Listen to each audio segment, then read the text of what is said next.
Welcome to Emotional Badass, where Moxie meets Mindful. I'm Nikki Eisenhower, your host, life coach, and psychotherapist. And on today's show, we're going to discuss how to find a healer.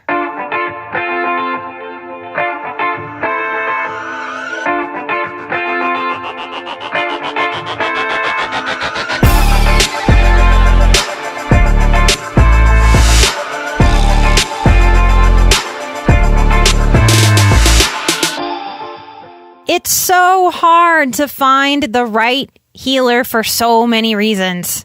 Some of you have tried with multiple healers, therapists, coaches, clergy, if that's the right word, people in your church, referrals from your doctors, and you just haven't been able to find the right fit. And that's so frustrating and heartbreaking. And especially when resources, time, space, energy are limited or you're feeling desperate, that can get really depressing. So I know it sounds great to hear, get help.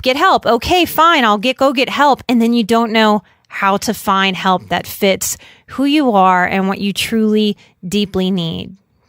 When I was going to school to become a therapist in graduate school, I had a real hard time because of how laws work and discrimination.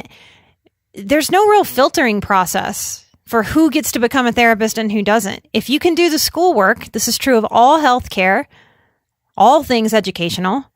If you can do the schoolwork, you can get the degree, you can get the job. What's happening there is we now have a country that has been taught to trust education, credentials, things that we get stamps of approval from authority figures. That's very different than teaching people to trust an individual. So I went to school with a lot of people, and when I looked around, I thought, a lot of these people should not be working with other people. I don't believe they will be safe working with other people.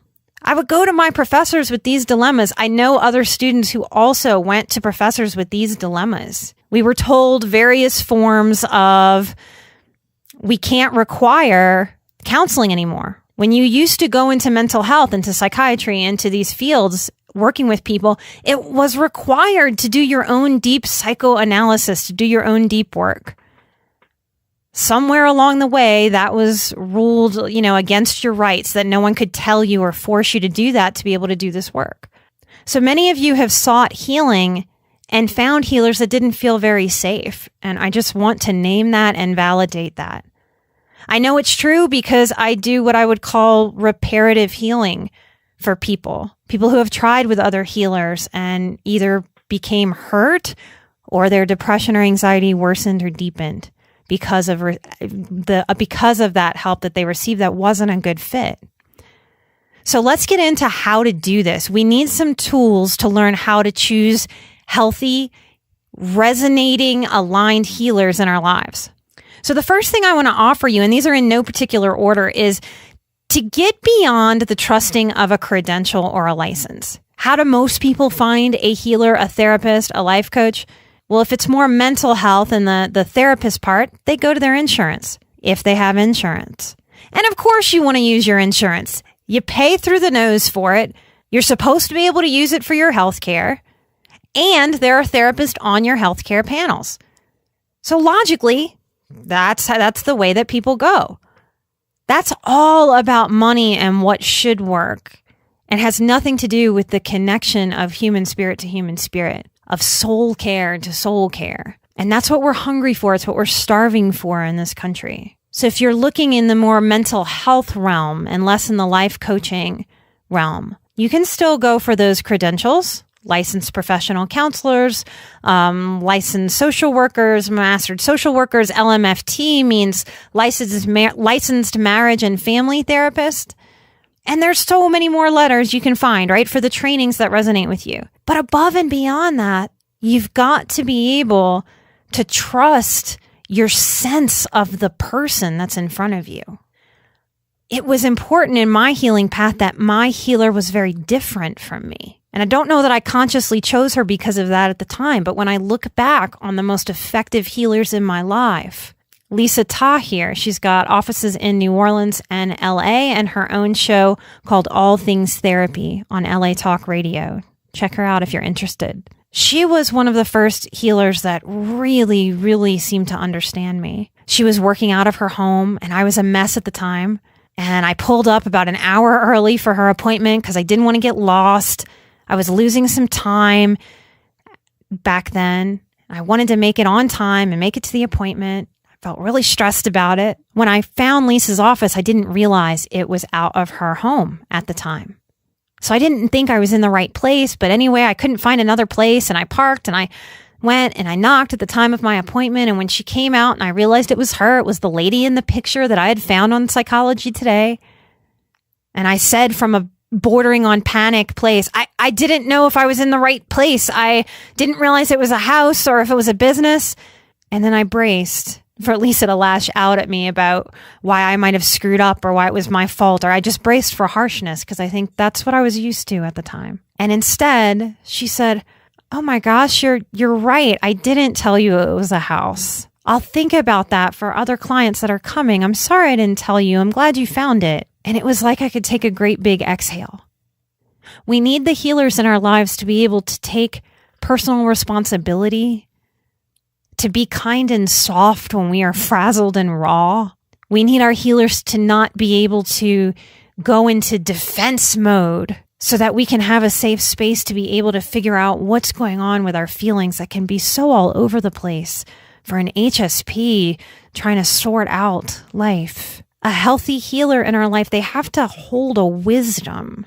Lisa held a wisdom, and I knew it in that first day. She had a calmness and a centeredness, and I felt drawn to it. Like I wanted something that she had. She felt secure enough in herself and her safety to be working out of her house. That part fascinated me too. So we have to be able to see something and feel something in our healers where they have something, whether it's a sparkle or a calmness or a softness or a kindness or a go with the flowness. It doesn't matter what it is, but they have to have something that we're drawn to, that we want to learn and soak up from them. We need to feel that the healer in our life can sense us and see us and be consistent with us. So how do you find these healers? Psychology Today is a great source. Word of mouth is a great source. So I implore you to ask yourself, who in your world has that spark that I just mentioned? That's something that you want. Have you ever asked them, hey, have you ever gotten any help? Who's helped you figure out life? Ask the people in your world who seem to have their life together to you. Who's helped them get there? Take referrals, be open. Talk to at least 3 healers before choosing. We're doing soul work. Our healers' eyes need to light up when we come in the room. Those of you who have been to my workshops or heard me speak, I talk about Toni Morrison and show a video where she speaks about how important it is that the people that we learn love from, that their eyes light up, that we show love through our eyes to another human being. A question to ask yourself in the Find a Healer journey is, what is missing from my life? What archetypal energy is missing from your life? If you're missing healthy father energy from your life, consider working with a safe man. If you are missing a safe mother in your life, consider working with a woman who embodies your idea of mother energy. I have shown up in a sisterly way to my clients who have lost siblings to accidents or to overdoses or to illness. Think about who and what energy is missing and how you might fill that. A healthy healer can answer your questions in a way that feels at least somewhat satisfying to you. Therapists and healers, if you're hearing me, the days of just parroting back, how does that make you feel? Tell me more about that, are over. People listening and resonating to Emotional Badass, you're going to want more from your healer than that parroting, only space holding. I hope to empower you to ask healers that you're contacting and inquiring about, hey, are you an active participant in the therapeutic process? Or do you more sit back and hold space? I am looking for active participation in my healing process. And if the answer you get doesn't satisfy, pull back. Try the next one. With a healthy healer, you can notice their imperfections and you can see that they are engaged in their own growth work. I've had many healers in my life. I'm highlighting Lisa today. I always knew in my gut that my healer was working on her own stuff. I remember her having an ice pack on a knee and an ice pack on a shoulder one time. And I said, what has happened? And she got hurt in a trapeze class. I was so inspired. I had no idea that a grown-up could take a trapeze class. We want to surround ourselves by people who are changing and challenging themselves so that we as HSPs, as empaths, as trauma survivors, can feel the energy of someone who is really living life and soak that up. So many people in the world are currently depressed because we're not living, we're surviving. A healthy healer helps us shift from survival mode to living life. If you don't feel that person through the phone, through a first meeting, through a video session, living life, that's not the right healer for you. I hope this helped. If this raised more questions than it answered for you, I'm answering questions at patreon.com/emotionalbadass for an hour a month. I've been doing a little more than that for you guys, trying to get the Patreon caught up. Thank you for coming and supporting the show, for helping spread this healing work. It is time that we heal. Thank you so much. I'm Nikki Eisenhower. This is Emotional Badass, where Moxie meets Mindful. Let's keep healing. I'll see you next time. Bye-bye.